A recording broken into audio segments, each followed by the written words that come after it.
"Take him down," the officer shouted, pointing at the man kneeling in the park grass. The canine lunged forward, snarling, tension crackling in the air like a live wire. Mothers screamed. Bystanders pulled out their phones. The man didn't move. He just stayed there, head bowed, hands calmly on his knees, eyes fixed on the small flag fluttering in front of a marble memorial. And then, the dog stopped. Not abruptly, not confused. It slowed, stared, and instead of attacking, it sat. Right beside him, facing the same flag, silent, respectful. Like it understood something the others didn't. Gasps rippled through the crowd. The officer shouted again, panicking now. I said, "Take him down."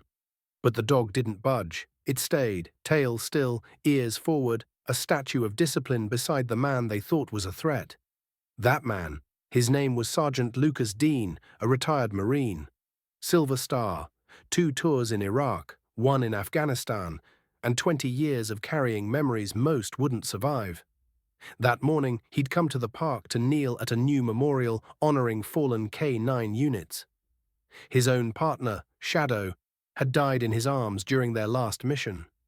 He wasn't causing trouble, he wasn't breaking the law, he was grieving, quietly, until someone called the cops. A nervous passerby saw him kneeling, dog tags in hand, face stoic but intense, and assumed the worst. "There's a man acting strange near the statue," they said. "Looks military, maybe unstable." The officers arrived in minutes. One shouted commands. Dean didn't respond. He hadn't heard them. His hearing was damaged from an IED blast years ago. All he heard was the wind in the trees and the silence of the friend he came to honor. So they released the K-9. But the dog felt something different. Maybe it was the way Dean moved, deliberate, calm, familiar. Maybe it was the scent of someone who had once trained dogs just like him. Or maybe, just maybe, it was something deeper. An unspoken code between warriors. Whatever it was, that dog chose peace. The officer stormed forward, furious, grabbing the leash, yanking the dog back. But it resisted gently, whining softly as if begging them to understand. Dean finally looked up. His eyes, clear, focused, and calm, locked with the officer's. "I served longer than you've been alive," he said quietly. "And that dog? He knows what service looks like." The officer hesitated. People began murmuring, then clapping, slowly at first, then louder.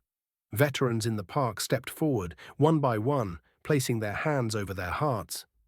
A woman laid a flower at the base of the statue beside Dean. The tension melted into something sacred.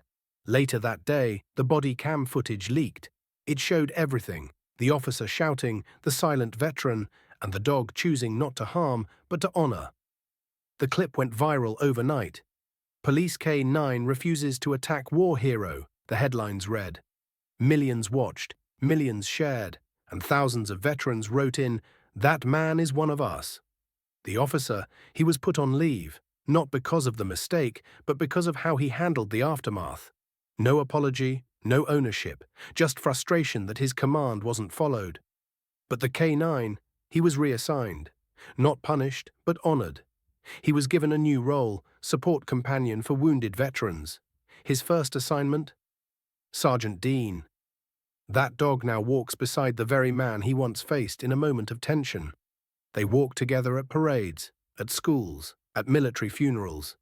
2 soldiers, one with scars you can see, one with instincts that defy words. When asked later why the dog didn't attack, a handler explained simply, "Sometimes they know better than we do." That dog saw a brother, not a threat. So respect can't be forced. Real service recognizes its own. And sometimes, the one who holds the leash needs to learn from the one on the other end of it. Before we end this story, let us know in the comment, where are you watching from?